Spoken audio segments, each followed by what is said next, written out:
Here, now, in this moment, I can see so clearly. In this moment, I am grateful. I've been climbing for so long. So long. Perception is fickle, like time is precious. I'm here because I climbed. Even with broken limbs and bleeding wrists, I climbed. Through an injured mind and shattered spirit, for so many years, I climbed. Perception also makes time ignorant. I fell so many times. It's taken me so long to get here. But I'm here now, and I finally feel like I'm on the right side of something. Like all the parts of me collided at the top of this mountain, and I exploded into the most intense and vividly beautiful thing. I am iridescent, all of my intersections shimmering across an opalescent landscape. And I'm surrounded by others who also know what it's like not to fit, to struggle, to fight. They are feeding me with words and thoughts and listening to me stumble through ideas that are difficult to articulate, but not difficult at all to consider. Because everything makes so much sense now. It feels so right and familiar, it's like I've lived it before. And I know that this is what joy feels like. Every part of me exuding this incredible, mad, crip, queer, brown joy. It's in the knowing that the joy comes because of and in spite of the pain and oppression I experienced to get here. Bleeding wrists, injured minds, broken limbs, shattered spirits, colliding together in a way that fills me up, so full of joy and love. It still hurts sometimes, but in this space, I've discovered that we are allowed to hurt together, even when we're different from one another. And it hurts less because there is together, not alone and not climbing. We are branches able to grow and flourish and intertwine. We are ourselves intersections, and with one another we intersect. Our art will show this. I can see it all so clearly now. When I was around 3 or 4, my dad used to play the guitar for me, and he would sing me the Beatles. Nowhere Man was one of the first songs I learned to sing and play on my ukulele, which in my mind made me just like my dad. He used to sketch random things, trees in the blank spaces between columns of newspaper text, doodles of flowers on scraps of paper. I would come across sketches of random objects on coasters and empty cigarette packs and miscellaneous notebooks. I asked for a sketchbook and drawing pencils for my 5th birthday so I could draw just like my daddy. A few years later, my after-school instructor told my mom that he thought I had talent. I received a bursary to go to art camp that summer, and my life quite literally changed. I was 10, and somehow I knew then that I would spend the rest of my life never feeling quite as whole or as grounded as I did the first summer at art camp. That realization hit me hard when I returned home and experienced the dark, empty pit of depression for the first time. Being home again was like being deflated. My mom didn't know how to manage a depressed child, and I didn't know how to communicate what I was feeling. She was constantly stressed and money was always tight. My dad had stopped playing the guitar and doodling by that point. His dark pit of depression had swallowed him a few years earlier, and sounds of music and the little trees on scrap paper were a distant memory. My youth was tumultuous. I was brown in a sea of white, but not quite brown enough to be accepted as one amongst the brown kids. I was supposed to believe in Allah, but going to mosque was like Allah playing a cruel joke on me as I was bullied constantly.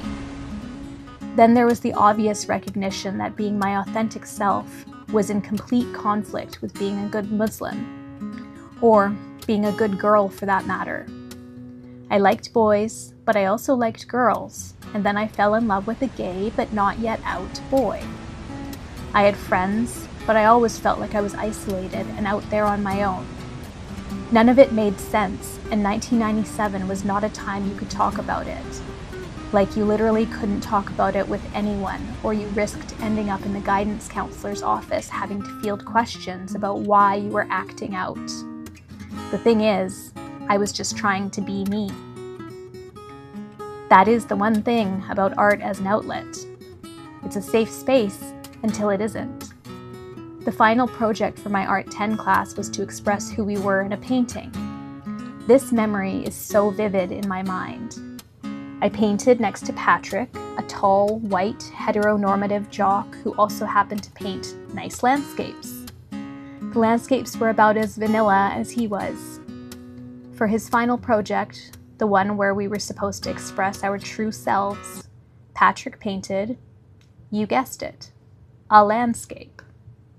I, on the other hand, had decided to really take the project to heart. My canvas took the form of a deep marigold-colored mosque. The further into the canvas you looked, the darker it got. Dark columns with indistinguishable script stood alongside a young brown girl who stood in profile at the forefront. Long black hair fell down her back past her waist, brushing her bare, exposed breasts. She wore a traditional beaded skirt on the bottom, and her hands were by her side as though in protest of prayer. She stood proud and unashamed, yet she bowed her head in acknowledgement that she was exposed and vulnerable. I loved that painting so fucking much.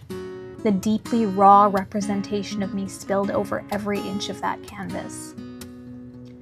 I got a B- for that painting. Patrick got an A.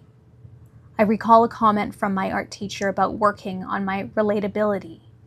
Perhaps I would have gotten an A too if I'd painted a white girl with some trees in the background.